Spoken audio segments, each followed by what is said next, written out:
Hi everybody, and welcome to 3D Survey tutorials. In this video, I'll be showing you how to use the Draw Circles tool, found under CAD functions. This tool is used for categorizing different circular things. To use it, we must first click CAD in the upper right selection menu. Next, we click Draw Circles tool icon, which is placed last on the right menu. To use the tool, we must first decide where we want the center point and one of the points on the circle to be snapped on. We have a couple of options, all located in the snapper settings on the right. The first one is point. To use it, we must have our point cloud activated in the back so we can snap the points to any point in the point cloud.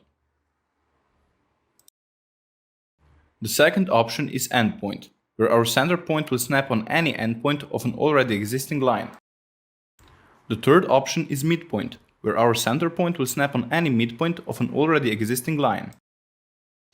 The fourth option is called nearest, where our center point will snap on any point on the already existing line.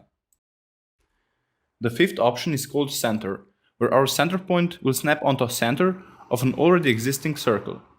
When you are using the second, the third, the fourth or the fifth option, you might have to use a combination of options, because you're not only snapping your center point but also a point on the circle.